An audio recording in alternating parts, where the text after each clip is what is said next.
Today's video lesson, we're going to talk about experimental design. In the lab at school, you're going to be designing your own experiments, carrying them out and writing them up to share with us. So what we need to talk about first is how we design an experiment. And we're going to focus today on the variables in any experimental design. So the variables we're going to look at, there are three that you need to be aware of. The first one is the independent variable. The second is the dependent variable. And the third are the control variables. So the first one, the independent variable, this is the variable that the scientist changes on purpose. So sometimes we call it the manipulated variable. It's the one that we are changing to see what happens as a result. It's also called the cause variable because changing this variable causes something to happen in the experiment. So again, this is something the scientist changes on purpose. So let's take a little example. Let's suppose a scientist wants to study the effect of caffeine on the activity level in mice. So mice are a common laboratory subject, and this is an experiment that could be happening in a real science lab somewhere. So the scientist, before he begins this experiment, is going to think about how to design the experiment itself, and he has to think about the variables. So the scientist wants to study the effect of caffeine on the activity level of mice. I want you to pause the video and I want you to think about this study, and in your worksheet I want you to write down what you think the independent variable is. What is the variable that this scientist is changing on purpose to see what happens?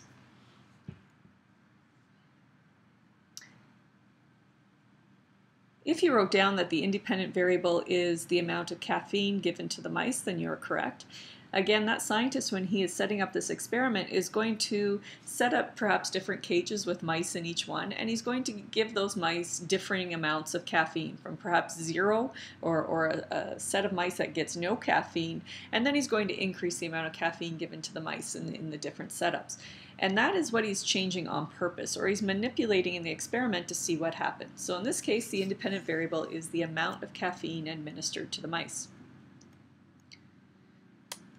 The second variable that we're going to look at is the dependent variable. And this one is easy to remember because it's the one that's measured by the scientist in the experiment. Sometimes we call it the effect variable because this is the one we're watching. We're waiting to see what happens when we change the independent variable. And again, the dependent variable, if it's a well-designed experiment, will likely change as a result of changes in the independent variable. So let's look at that same experiment. The scientist wants to study if caffeine affects the activity level of mice. Now here's the problem. Activity level of mice is pretty general. So the scientist is going to have to be very specific in what he's going to measure. And let's say this particular scientist decides that the specific activity he's going to measure is the amount of time that those mice spend on an activity wheel. So that's easily measured. He's going to get out his stopwatch and he is going to time how long the mice stay on the activity level in response to these different levels of caffeine that he administered as the independent variable. So the dependent variable, what is measured by the scientist, in this case, the amount of time mice spend on an activity wheel. The third set of variables that are very important to experimental design are the controls, or the control variables. These are anything that we hold constant in an experiment. An experiment must be well controlled because what you want to see in an experiment is that changes in the dependent variable are due only to what you manipulated in the independent variable and to no other outside factors. So we have to think carefully in our experimental design about all these outside factors that could have an impact on our data. So in any controlled experiment, we want to make sure that anything we observe is due only to changes in the independent variable.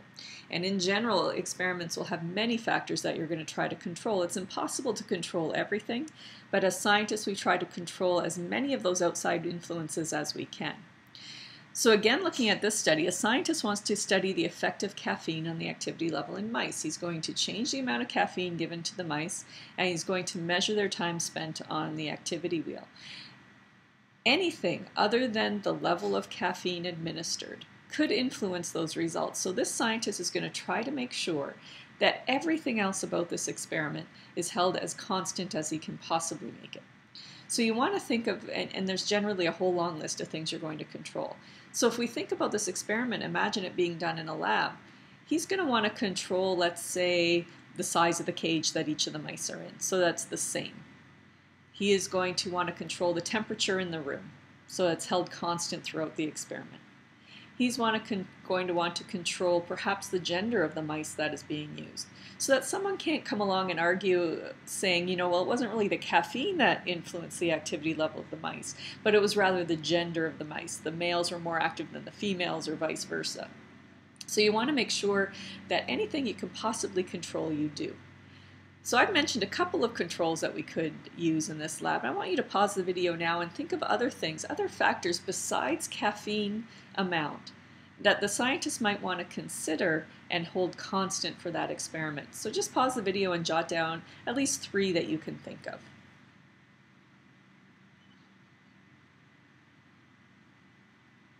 Now, if you listed things like the mice are going to be fed the same amount of food at the same time, the mice are going to have the same amount of water, the caffeine is going to be administered in the same way, the experiment's going to be done at the same time of day. Those are some examples of controls that you might have thought of, and of course there's many others that we can talk about in class. So those are the control variables. So again, these 3 things scientists have to think about before they design an experiment. What is the independent variable? What is the dependent variable? And what are some controls that I have to think about when I'm designing my experiment? An important thing to remember about controls, students sometimes run into problems when they start listing what they listed for the independent and dependent variables as a control. The control cannot include the independent variable or the dependent variable. Those are separate. Obviously, you aren't going to control your independent variable. That's going to be changing in your experiment. You're changing it on purpose. It's not being held constant, so it can't be one of the controls. So be careful with that. That's a common mistake that students make. Control variables will not include your independent or dependent variables. Once you have these variables organized and you're ready to move on to planning your experiment, before you can actually collect data, you have to generate a hypothesis. Now, what is a hypothesis? I know you've heard this term before, and I just want to expand on it a little bit as we move into high school science. And I know you've probably heard of a hypothesis as an educated guess, but I want you to think of it as much more than that.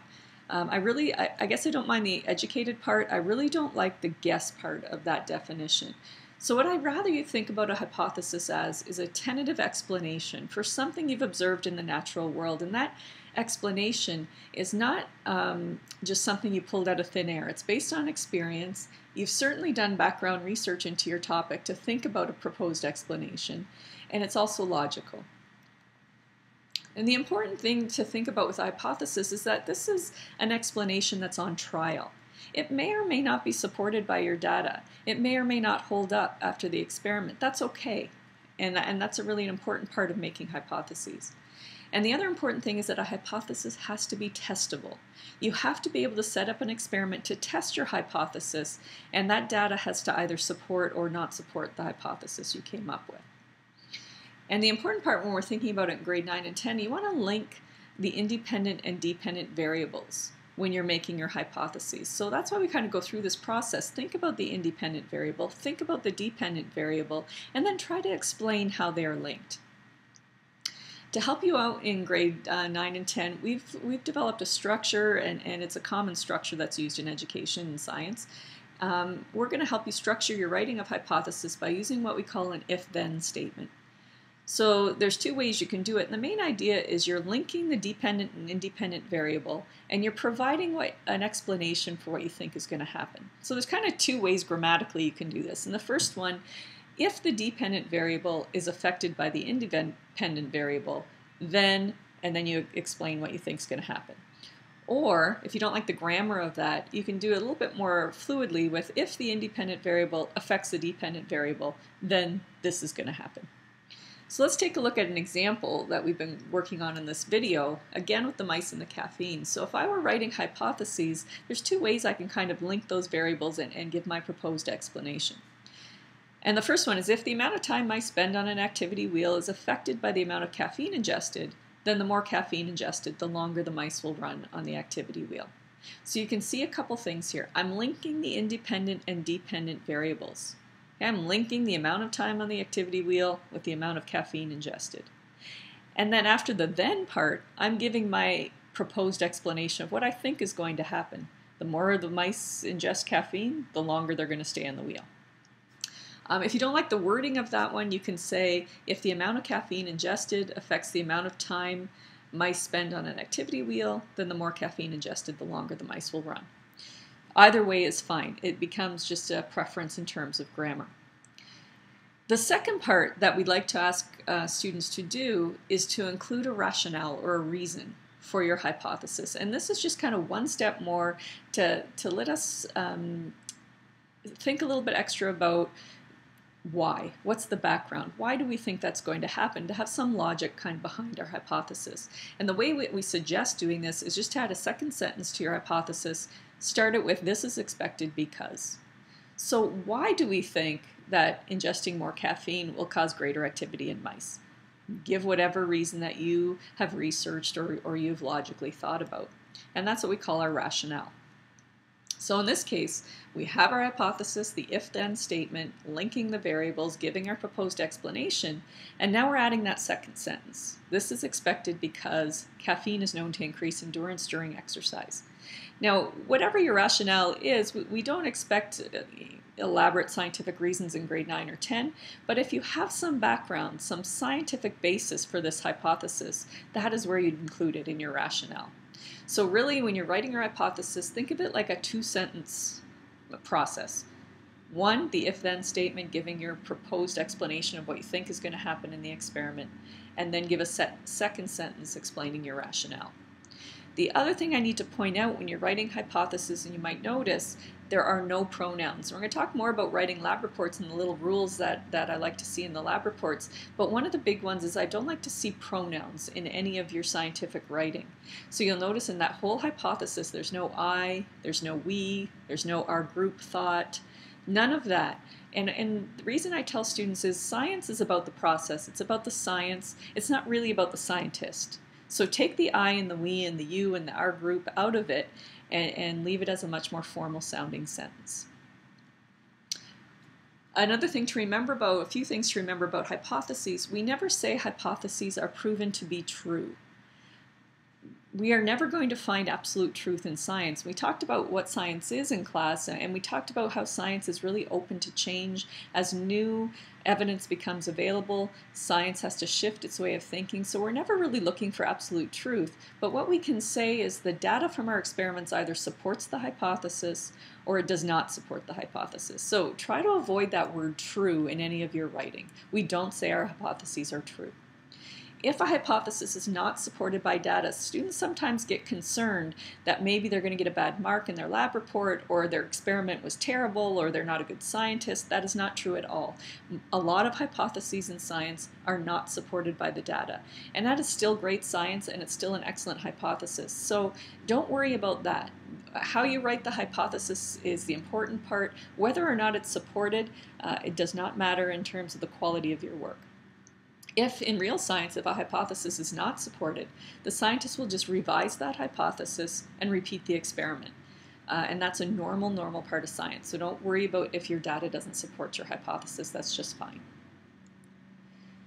So to practice now what you've learned in this video lesson, let's give you another scenario. Let's say a scientist wants to study if texting affects final marks in science. So I want you to imagine yourself as this scientist. This is probably a very topical area. Parents probably want to know all the texting that we do all day long. Is it affecting our final marks, let's say in science in this case? So I want you to think about that study, and I want you to state what the independent variable would be, what the dependent variable would be, and I want you to list at least 3 possible controls.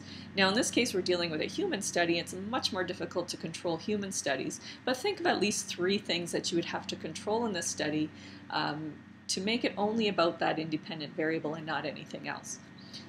And then I want you to write a hypothesis using our if-then statement and give your rationale with the second sentence, this is expected because, and use that format to generate a hypothesis that we'll share in class tomorrow. Okay, so that is our video lesson on variables in experimental design, and I hope it helps you separate out the definition of those variables and how we use them to form hypotheses. For class tomorrow, make sure your worksheet is complete, and we will take a look at this practice problem tomorrow.